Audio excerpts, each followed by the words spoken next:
everyone, I'm going to be filming a very highly requested video today. This is going to be all about how I edit videos. So you might remember I recently did a video on how I film videos and about what camera I use, my equipment. This week we're going to be talking about how I get all that footage and put it all together. I felt like the best way to do this would be to just edit a video as I normally would, but just kind of have you in the background and talk you through what I'm doing as we go along. So as you can see, I've got a MacBook Pro here and I edit on Final Cut Pro 10. So I thought it would be really good to talk to you about this particular video that I'm editing because it's going to need quite a lot doing to it. Makeup tutorials are probably one of the things that I edit the most, even though they're very simple to film. This goes without saying, but these tips don't just apply for makeup tutorials. This just happens to be a very good example of everything that I do when I'm editing in one video, so I thought this would be really helpful. I'm also going to choose the music right now as well, because I actually edit a lot to the beat of the music, so it's really important that I pick the music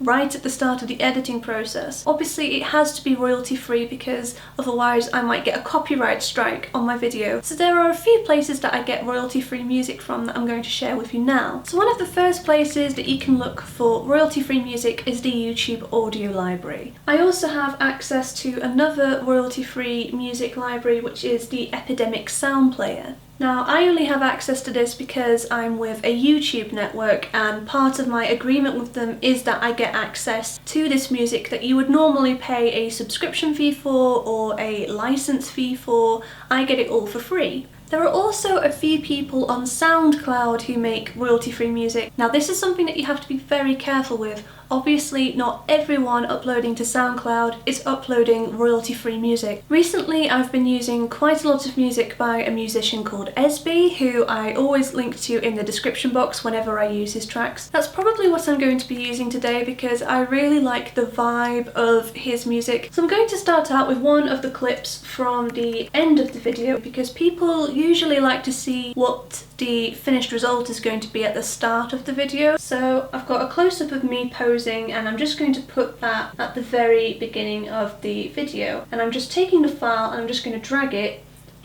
onto the timeline. And I'm going to mute the volume of it because I haven't said anything in that clip, so it would just be background noise or static noise, so I've just muted that. So now I'm just going to work on a nice little introduction for this video. So I'm just going to take all of the clips of me posing with the finished makeup look and just put it all in the timeline and pick the ones that I like and put them together. Normally for every single video that I do, I try to make the beginning of it as interesting as possible. If you make YouTube videos and the first 10 seconds are absolutely vital, that is the bit where people are going to decide whether or not they want to continue watching your video. So what I'm probably going to do for this particular one, and for most videos that I do actually, is there'll be maybe something like 5 to 10 seconds of just posing so that you can see the makeup properly, and then after that there'll be a very brief introduction, the bit where I go, "Hello, I'm Alice, this is the makeup I've made, carry on watching this tutorial to find out how I did it, blah blah blah." There shouldn't be more than about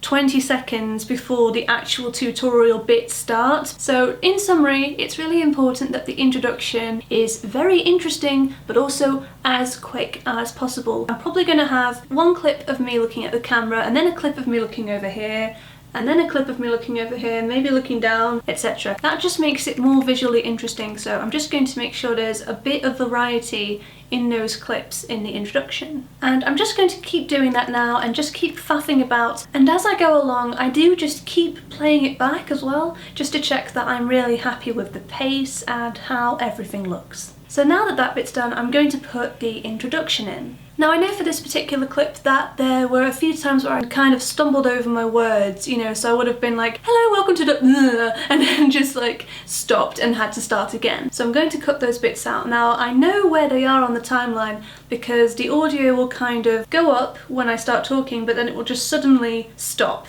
and there'll be a big chunk of silence, then it will start again. And I just look for the bit of audio that's just consistently at a certain level. Basically the bits where I just don't stop talking for a really long time. So now that I've got some footage where I'm actually talking, I'm going to need to make sure that I make the volume a little bit quieter on the music in the background when I'm talking so that you can actually hear what I'm saying. But I can't just make the whole music clip one volume, otherwise it's going to be too quiet on the bits where I'm not talking. So to make sure that the volume can be lots of different levels at different points in the video, I'm going to use keyframes. So I'm going to select the music file on the timeline, and then I'm going to go to the audio bit on the top right of the screen, and I'm just going to add a keyframe with the little plus button by the volume setting. And then I'm just going to go to just a nanosecond before that and add another keyframe. So I'm going to keep the bit of the music where I'm not talking at a normal volume, but just lower the volume where I am talking. So to do this, I just select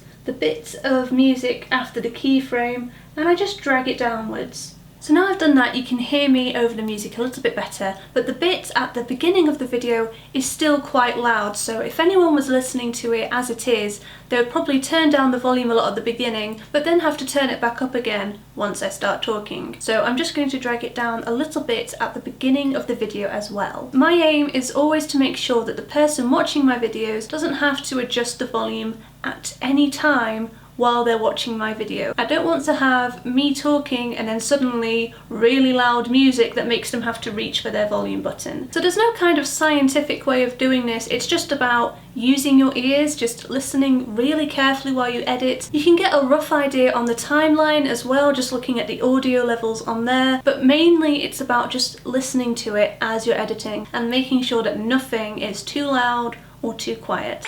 Hey everyone, today I've been filming this pink, bronze, rose, and then once that's done, I'm going to actually go right back to the beginning of the footage, to the bit where I've got no makeup on, and just start going through what I'm doing step by step. But I want there to be a really nice transition between the beginning of the video, the introduction, and the actual bit where I start putting makeup on. So I'm going to use a transition effect in between those two clips, just to kind of make the video look, I don't know, more polished. It's just something that I do. You don't personally have to do this, but I'm just going to show you for the sake of the video. So for the bit where I want to add the transition effect, I'm just making sure that the two clips where they are going to overlap with the blur, that they just both have a little few seconds extra footage on either side of the clip, because it's going to kind of overlap them and blur them together, so I don't want it to kind of cut me off in the middle of a sentence, so I'm going to make sure that there's a bit of spare footage when I stop talking so that that doesn't happen. And then I go to the transition menu, and then I just drag and drop whichever one I like. I usually go for one of the blurs, that's just a kind of style that I've adapted to. Obviously you can pick whatever you like. So now we've got to the bit where I actually start putting the makeup on. So with every single step in a makeup tutorial, you need the bit where you hear the voiceover saying, and then I'm going to use this product in this way. And then there's also the close-up of the product itself so that people can see it. And then there's the actual footage of you applying it and using it. So I'm going to show you now how I put all three of those elements together. I like to speed up the footage of me applying the product. I think this is a really good way of showing people exactly how you do it, but it means that they don't have to sit around all day and watch you doing it. And I'm going to make sure that I mute out all the bits where I'm not talking as I go along. For the next clip, I am going to take away the audio and just have it playing over the close-up of the product and then of me applying it. So I'm just going to right click and press detach audio and then have it underneath the close-up of the product. I'm also going to make sure that all of that footage exactly matches the length of the audio clip as well, just so it all fits together. Hello again! So it's a little bit later in the week now. So at this point I've put all the clips together and I'm quite happy with the timing. All the sound has been done. So the three things that I've got to do now that I'm going to show you are the titles, the end card, and then I'm going to show you how I colour correct. So with the titles, I tend to keep things very simple. For this particular video, I'm going to use the typewriter font for the main title, and I'm going to pick a really pretty font that looks like handwriting for that. And then underneath, I'm just going to have a basic title as a subtitle that will just pop up, and I'm going to make sure that that appears when the animation for the main title has finished. And I'm going to have that at a different font just to add a bit of variety and make it look a bit more interesting. So the title's done and I'm really happy with it, so now I'm going to show you how I do the end card. The end card is the bit at the end of the YouTube video where you see typically the channel name and then you're given the option to click on the previous video from that channel. So when I started my channel I used to have a picture that I made on Photoshop and I would use that. Other times I would go to the generator tool and just make a solid white background and then put the movie on that. But now I do things a little bit differently. What I typically do is at the end of every single video I film a clip of me standing up off my chair and leaving the frame, and then I keep the camera rolling for about 10 or 15 seconds and then I'll make that my end card. I just think that goes with my kind of channel aesthetic a little bit more, but obviously it's completely up to you. I'm just going to show you how I do it. So as you can see, I've got the clip of me saying subscribe, blah blah blah, see you next week, end, and then I've got the clip of me standing up. Now when I finish talking I've just got a couple of seconds of me smiling before the clip of me standing up. You'll see why in a minute. So in order to do the effect that I want to do, I'm going to have to combine the clips into one because I want to make it blur after I've finished talking.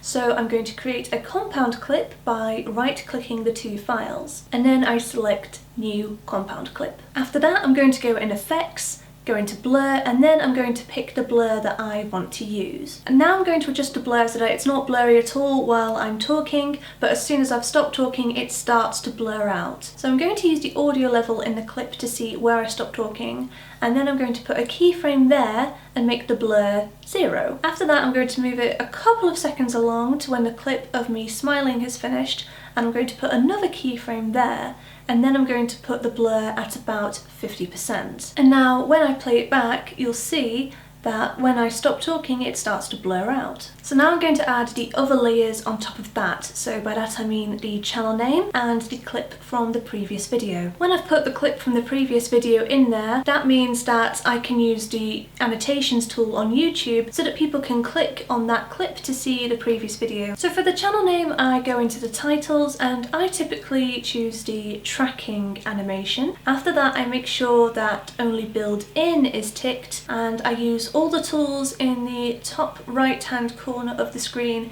to adjust the font and where I want the title. So now I just get to add the clip from the previous video. Now I usually make an Instagram advert for all of my videos, and Instagram videos can only be about 15 seconds maximum. So I usually have a short interesting clip of my previous video anyway, so typically I use the Instagram advert. So I'm just going to drag in the clip of the previous video now, and I typically mute it as well so that I can pick different music.